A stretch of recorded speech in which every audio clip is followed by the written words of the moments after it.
दोस्तों मैं हूं शिवाय और आप हो यूट्यूब इस पर। आपको पता है आज क्या हुआ? जिन यूट्यूबर ने सौरभ जोशी को एक्सपोज किया था उन्होंने ही आज UK07 को बैडली एक्सपोज कर दिया। एक यूट्यूबर ने कुणाल कामरा पर्सी का एक शॉकिंग रीजन रिवील कर दिया। फाइनली नितेश सोनी ने अपनी चैट लीक्स पर रिप्लाई दे दिया और तीर्थ परसाना ने भी अपनी चैट लीक्स पर रिप्लाई दे दिया। और भाई साहब केरला में ये सब क्या चल रहा है? दोस्तों हम इसके साथ साथ और भी बहुत सारी इंटरेस्टिंग और इंपॉर्टेंट अपडेट्स पर बात करेंगे, पर उससे पहले एक छोटी सी रिक्वेस्ट। हमारे काफी सारे भाई हमारी वीडियोस तो रेगुलर देखते हैं, पर वो वीडियोस में इतने ज्यादा खो जाते हैं कि वो चैनल को सब्सक्राइब करना ही भूल जाते हैं। तो दोस्तों बस 1 सेकंड लगेगा, अभी चैनल को सब्सक्राइब करके बेल आइकन प्रेस कर लीजिए ताकि हम आप तक पहुंचा सके ऐसे ही इंटरेस्टिंग और इंपॉर्टेंट अपडेट्स हर रोज, वो भी सबसे पहले। चलिए सबसे पहले बात करते हैं UK07 राइडर के बारे में। तो भाई जैसे कि हमने आपको 2 दिन पहले वाली वीडियो में बताया था कि भी सौरभ जोशी को द कॉन्शियस करके एक यूट्यूबर ने बहुत बुरी तरह से एक्सपोज कर दिया था। वही यूट्यूबर कल एक और वीडियो पोस्ट करते हैं जहां पर वो UK07 राइडर की काफी सारी सीरियस चीजों को लेकर के उन्हें एक्सपोज कर देते हैं। लाइक वो बताते हैं कि कैसे UK07 राइडर ये क्लेम करते हैं कि वो अब वेजिटेरियन हो चुके हैं, पर वहीं पर वो उनके कुछ ऐसी क्लिप्स भी दिखाते हैं जहां पर वो नॉनवेज खाते हुए दिख रहे होते हैं। वो ये भी बताते हैं कि उन्होंने काफी बार अपनी ऑडियंस को बेवकूफ बनाया है, उन्हें सिर्फ कंटेंट से मतलब होता है और कंटेंट बनाने के लिए ही वो नई नई चीजें परचेज किया करते हैं। और अगर कभी किसी रीजन की वजह से उन्हें कोई ट्रेंडिंग चीजें नहीं मिल पाती हैं उनके कंटेंट बनाने के लिए, तो वो लोगों को बेवकूफ बना देते हैं सिर्फ उसका बॉक्स दिखा करके या उसका कोई छोटा वाला वेरिएंट दिखा करके। वो UK07 राइडर की रेंटल कार वाली थ्योरी को भी एक्सपोज करते हैं। सारी चीजें तो मैं आपको यहाँ पर नहीं दिखा सकता हूँ, रेफरेंस के लिए मैं आपको यहाँ पर छोटी सी क्लिप दिखा देता हूँ, पूरी वीडियो आप उनके चैनल पर देख सकते हो। अनुराग दोवाल एक व्लॉग अपलोड करते हैं जिसमें वो iPhone 14 1 TB लेने के लिए एप्पल स्टोर विजिट करते हैं, बट उनको वहाँ पर 1 TB का वेरिएंट नहीं मिलता है। फिर वो हरिद्वार में एक शॉप पर जाते हैं, वहाँ पर उन्होंने ऐसा शो करा कि उनको 1 TB वाला आईफोन मिल चुका है, बट वो था 128 GB वाला वेरिएंट एंड उन्होंने अपनी ऑडियंस से झूठ बोला। उसके बाद 5 नवंबर 2022 को उन्होंने एक व्लॉग अपलोड किया जिसमें कि वो उसी शॉपकीपर से लड़ते हुए नजर आते हैं जिससे कि उन्होंने आईफोन लिया था। बेसिकली होता कुछ ये है कि शॉपकीपर ने उन्हें बोला कि 1 TB वाला वेरिएंट मैं कुछ दिनों बाद दे दूंगा एंड वो नहीं देते हैं ड्यू टू सम रीजन। उन्होंने 1 TB वाला वेरिएंट नहीं दिया अनुराग दोवाल को, लेकिन अनुराग दोवाल पहले ही अपने व्लॉग में झूठ बोल चुके थे कि मैंने 1 TB वाला वेरिएंट ले लिया है। ऑल्सो वो जो शॉपकीपर था उसकी कोई गलती नहीं थी, बट अनुराग दोवाल ने उनकी शॉप पे गए, लड़ाई झगड़ा करा और उनकी शॉप का नाम खराब करा। उसके बाद उस शॉपकीपर की 2 वीडियोस यूट्यूब पर अपलोड होती है जिसमें उन्होंने बताया कि अनुराग दोवाल को मैंने आईफोन दिया, लेकिन उसके 10 या 11 दिन बाद मुझे पेमेंट मिली, वो भी एक बार में नहीं, थोड़ी थोड़ी करके। ऑल्सो उन्होंने एक शॉकिंग बात बताई कि जो उनके मैनेजर है यानी कि प्रणव, उन्होंने बोला था कि बस कंटेंट ही तो निकालना है, अगर आईफोन नहीं है तो आईफोन का खाली बॉक्स दे दो। और इसी से पता चलता है ये जो ब्लॉगर्स हैं वो आधे से ज्यादा फेक चीजें दिखाते हैं अपने ब्लॉग में। अगली अपडेट तो कल रजत दलाल ने पूरे इंटरनेट को शॉक्ड करके रख दिया। दोस्तों जैसे कि हमने आपको बताया हुआ है कि अभी रजत दलाल, फुकरा इंसान, शेखर धवन, इनका एक शो आ रहा है बैटल ग्राउंड करके। तो क्या होता है कि कल उसी शो में एक कंटेस्टेंट आए हुए होते हैं जो अपने साथ एक LPG सिलेंडर लेकर के आते हैं। अब ऑब्वियसली वो सिलेंडर खाली होता है, पर वो सिलेंडर से कुछ फिजिकल एक्टिविटीज कर रहे होते हैं। बोले तो वो अपना टैलेंट दिखा रहे होते हैं, पर पता नहीं जजेस को क्या होता है कि वो उनके सिलेंडर को उठा करके एक्सरसाइज करने लग जाते हैं। जैसे कि शेखर धवन उस सिलेंडर को उठाते हैं पर उन्हें थोड़ा सा स्ट्रगल करना पड़ रहा होता है। ये देख करके रजत दलाल भी स्टेज पर उतर जाते हैं और भाई सीरियसली वो उस सिलेंडर को सिर्फ एक उंगली में उठा करके बाइसेप कर्ल मारने लगते हैं। बाइसेप कर्ल अगर आपको नहीं पता है भाई, तो बाइसेप कर्ल एक एक्सरसाइज होती है जो कि आपके बाइसेप्स का साइज बढ़ाने के लिए बनी है। अगली अपडेट तो भाई भी नितेश सोनी और तीर्थ परसाना ने अपनी चैट लीक्स को लेकर के रिप्लाई दे दिया है। दोस्तों इन दोनों की चैट लीक्स के बारे में हमने आपको अपनी प्रीवियस वीडियोस में बताया हुआ है, तो अभी इस चीज पर दोनों का ही रिप्लाई भी निकल कर आ चुका है। सबसे पहले बात करते हैं नितेश सोनी के बारे में। फिलहाल नितेश सोनी ने तो खुद सामने आकर के कुछ भी नहीं बोला है, पर उन्होंने इनडायरेक्टली 2-3 रिप्लाईज दिए हैं। सबसे पहले वो एक रील पोस्ट करते हैं जिसके बैकग्राउंड में सलमान खान का ऑडियो चल रहा होता है, जिसमें सलमान खान बोल रहे होते हैं, हम अक्सर देखते हैं कि जब कभी आदमियों पर कोई इल्जाम लगाया जाता है तो उसका कैरेक्टर असैसिनेशन करने में पूरी सोसाइटी लग जाती है, क्योंकि जोर जोर से बोला गया झूठ हर कोई सुन लेता है, पर धीमे से बोला गया सच कोई नहीं सुनना चाहता। स्पेशली जब कोई इल्जाम कोई लड़की लगाती है तो लड़की की साइड का कोई सुनना ही नहीं चाहता। इसके साथ साथ नितेश सोनी के कुछ फ्रेंड्स भी उन्हें डिफेंड करते हुए वीडियोस बनाते हैं जो कि नितेश सोनी अपनी प्रोफाइल में भी शेयर करते हैं। मैं आपको एक वीडियो की छोटी सी क्लिप दिखा देता हूँ, आप देखो जरा।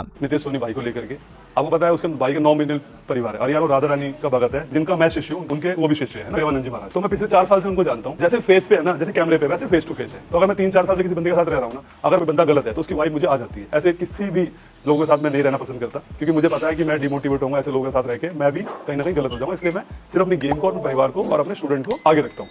ठीक है, तो कुछ अभी कॉन्टेक्ट चल रही है भाई के साथ, बहुत सारी उनकी चैट, फेक चैट वीडियोस वगैरह आ रही है। कुछ 4-5 यूट्यूबर अपने फॉलोअर बढ़ाने के लिए भाई को बदनाम करना चाह रहे हैं कि सोच रहे कैसे ना कैसे करके वो नीचे आए। अगर किसी भाई के 9 मिलियन फॉलोअर, यार तुम भी मेहनत करो ना भाई, किसने मना करा तुम्हारे को? तुम भी सिखा लो लोगों को। किसी को बदनाम करके आगे नहीं बढ़ोगे भाई, जो बोगे वही पाओगे, ध्यान रखना मेरी बात। चैट लीक्स पर अभी तीर्थ परसाना का भी रिप्लाई निकल कर आ चुका है। दोस्तों इनकी चैट के बारे में भी हमने आपको अपनी प्रीवियस वीडियो में बताया था, जहाँ पर काफी सारे लोग तो ये भी क्लेम कर रहे हैं कि उन्होंने एक 14 साल की बच्ची के साथ ऐसी चैट्स करी थी। पूरी पर रिप्लाई देते हुए कल वो अपने YouTube चैनल पर एक वीडियो पोस्ट करते हैं, और भाई साहब इतनी लंबी वीडियो पोस्ट करते हैं। खैर लंबी की बात नहीं है, आप लोगों के लिए मैं 10-10 सेकंड की कोई इन्फॉर्मेशन लाने के लिए 1-1 घंटे 2-2 घंटे की वीडियोस भी देख चुका हूँ, क्योंकि ये मेरा काम है आपके लिए, और इसीलिए तो आप मेरा चैनल देखते हो। इस वजह से भाई मैंने अपनी पसंद की वीडियोस देखनी ही बंद कर दिया है, क्योंकि टाइम ही नहीं मिलता है। पूरे टाइम सिर्फ न्यूज से रिलेटेड ही वीडियोस देखनी पड़ती है, और भाई कुछ वीडियोस तो बहुत ज्यादा लंबी हो जाती है। पर कोई नहीं, ये फिर भी ठीक है। पर भाई जो तीर्थ परसाना ने कल किया है ना, सबसे पहले तो वो अपने इंस्टाग्राम पर एक स्टोरी लगाते हैं कि भाई वो पूरा इंटरनेट तोड़ने जा रहे हैं। अब मुझे लगा भाई वो कुछ भयंकर एक्सपोज करने वाले हैं, वो सारी चैट्स को फेक प्रूफ करने वाले हैं। पर भाई साहब वो अपने यूट्यूब चैनल पर इतनी लंबी वीडियो पोस्ट करते हैं, जिसमें पहले तो पूरे टाइम वो खुद की ही वाहवाही कर रहे होते हैं, वो थक ही नहीं रहे होते हैं खुद की वाहवाही करते हुए, और बस 1 या 2 मिनट के लिए वो कंट्रोवर्सीज को लेकर के बात करते हैं, और सिर्फ इतना बोलते हैं कि भाई जो बड़े बड़े मीडिया हाउसेस हैं, बड़े बड़े लोग हैं, जो नहीं चाहते हैं कि तीर्थ परसाना की वो जो सो कॉल्ड अल्फा वाली थिंकिंग है, जो पूरे वर्ल्ड को बदल देगी, वो थिंकिंग बाहर आ पाए और लोग कहीं उनसे इंस्पायर ना हो जाए और अपनी लाइफ ना बना ले। इस वजह से वो लोग उन्हें बदनाम कर रहे हैं, उन्हें डिफेम कर रहे हैं और उनका करियर खा रहे हैं। अब भाई इस चीज पर हम तो कुछ नहीं बोल सकते हैं, आपको जो भी मन में आए प्लीज मेरी तरफ से भी नीचे कमेंट्स में बोलते हुए जाना। तो दोस्तों बात अभी रिप्लाईज की कर ही रहे हैं, तो अभी शेख मरियम अली का भी रिप्लाई आ चुका है। इनके बारे में आपको पता ही होगा दोस्तों, अभी 2-3 दिन पहले ये बहुत ज्यादा ट्रेंडिंग में थी। होता क्या है कि ये हैदराबाद के एक मॉल में गई हुई होती है कपड़े खरीदने के लिए। वहां पर इनकी सीके के स्टाफ से कुछ बहस हो जाती है, और बहस इतनी ज्यादा बढ़ जाती है कि वो स्टाफ के ऊपर कॉफी फेंक देती है। और ऐसा नहीं कि वो कॉफी पी रही थी इसलिए फेंक देती है, नहीं, वो गुस्से में जाती है स्टारबक्स में कॉफी खरीदने के लिए, वहां से कॉफी खरीद करके लाती है और फिर उस लड़की के मुंह पर मारती है। इसका रीजन बताते हुए शेख मरियम अली ने बताया था कि वो जो स्टाफ मेंबर थी वो उन पर बिना बात के ही हंस रही थी और उनका मजाक बना रही थी, जिस वजह से उन्हें गुस्सा आ गया और उन्होंने ये कर दिया। ये वीडियो जैसे ही इंटरनेट पे आता है बहुत जोरों से वायरल होने लग जाता है, और शेख मरियम अली को बहुत ज्यादा हेट मिलने लग जाता है। पिछले 2 दिनों से चीजें इतनी ज्यादा खराब होती जा रही हैं कि रुकने का नाम ही नहीं ले रही है। तो फाइनली इस चीज पर शेख मरियम अली ने भी रिप्लाई दे दिया है। वैसे उन्होंने माफी वगैरह तो कुछ नहीं मांगी है, पर उन्होंने इस चीज पर क्लेरिफिकेशन दिया है। वो क्या बोलती है मैं आपको छोटी सी क्लिप दिखाता हूँ। पूरी वीडियो तो भी उनके इंस्टाग्राम से जा चुकी है, आप चाहो तो मेरे टेलीग्राम से देख लेना। मैं क्यों बकवास कर रहे हो? अनएजुकेटेड है, अरेस्ट हर, अरेस्ट ये। शट अप, तुम लोग क्या खा लिए रे? इतना एजुकेटेड हो गए, सालों 30-30 हजार की सैलरी पे पड़े हुए, घस घस के आईटी में गए था कि तुम बुढ़े हो जाते, और आके मेरे से बात कर रहे हो। और बाकी के तो आईटी के सपने देख देख के खत्म है तुम लोग की लाइफ। तो पहले सीसीटीवी फुटेज चेक करो। पुलिस भी तुम लोगों की तरह अनएजुकेटेड नहीं है ना, दे आर एजुकेटेड। बात कर रहे वो अरेस्ट है, ये है, बोलना सीखो, स्पेलिंग सीखो। क्यों सीखूं? तुम अंग्रेज की औलाद है ना, काफी होता। मैं तो भारत में रही, और हाँ मैं कभी पाकिस्तान से हूँ। थोड़ी तो शर्म कर लो यार, वो भी उनके मुल्क में नहीं लड़ते आपस में। कभी सुना है तुम इंडिया की है बोल के वो लड़े बोल के? तुम ही पूरा देश खराब करे, थोड़े चंद लोग मिलके। पता है भाईचारा क्या बोलना यार। और रहा सवाल वरस्ट का तो वो मुझसे गुस्से में निकल गया, एक हाथ पर इंग्लिश का इधर हो गया। तो क्या करूं? जाओ और वो अंग्रेजों को पकड़ो, सालों को इंडिया आके चुप इंग्लिश सिखा के चले गए टूटी फूटी। अगली अपडेट तो दोस्तों अभी कुणाल कामरा कंट्रोवर्सी को लेकर के कुछ सीरियस अपडेट्स निकल करके आ रही हैं। सबसे पहले तो दोस्तों अभी कुणाल कामरा कंट्रोवर्सी की वजह से भी कुणाल कामरा फैंस की कंट्रोवर्सी स्टार्ट हो गई है बुक माई शो के साथ। होता क्या है कि कल एक अपडेट आती है कि बुक माई शो ने कुणाल कामरा का सारा कंटेंट अपने ऐप से रिमूव कर दिया है। यहाँ तक कि उनकी वेबसाइट में जो आर्टिस्ट की लिस्ट है वहां से भी उन्होंने कुणाल कामरा का नाम रिमूव कर दिया है। ये देख करके कुणाल कामरा के फैंस काफी ज्यादा भड़क जाते हैं, वो बुक माई शो को उल्टा सीधा बोलने लगते हैं। कुछ लोग बुक माई शो को टैग करके उन्हें चैलेंज देने लग जाते हैं कि भाई डरपोक मत बनो, कठपुतली मत बनो, गवर्नमेंट से मत डरो, अगर तुम में हिम्मत है तो कुणाल कामरा का नाम वापस लिस्ट करो। कुछ देर के बाद जब कुणाल कामरा को इस चीज के बारे में पता चलता है तो वो भी बुक माई शो को टैग करते हुए उससे क्वेश्चन करते हैं, हेलो बुक माई शो, क्या आप मुझे कंफर्म कर सकते हो कि आपके प्लेटफॉर्म में मेरे आने वाले शोज को आप लिस्ट करोगे? अगर नहीं करोगे तो कोई बात नहीं, मैं समझ सकता हूँ। शायद वो ये तो नहीं कहना चाह रहे थे, कोई नहीं मैं समझ सकता हूँ, तुम पर भी गवर्नमेंट का प्रेशर है। इसी कंट्रोवर्सी को लेकर के जब हम इंटरनेट पे रिसर्च कर रहे थे तो हमें काफी शॉकिंग चीज पता चली। एक यूजर बताते हैं कि नेटवर्क 18 बुक माई शो का लार्जेस्ट स्टेक होल्डर है। लगभग 37% से भी ज्यादा शेयर नेटवर्क 18 होल्ड करता है। और नेटवर्क 18 जो कंपनी है वो रिलायंस ग्रुप के अंडर आती है, और रिलायंस ग्रुप जो है वो अंबानी जी का है। इसके बाद वो ये वीडियो शेयर करते हैं और बोलते हैं कि इसके आगे मुझे कुछ बताने की जरूरत तो नहीं है। खैर इसी कंट्रोवर्सी को लेकर के जब हम थोड़ी सी और रिसर्च कर रहे थे तो हमें एक इन्फ्लुएंसर की एक वीडियो मिलती है जिसमें वो क्लेम कर रहे होते हैं कि उन्होंने कुणाल कामरा की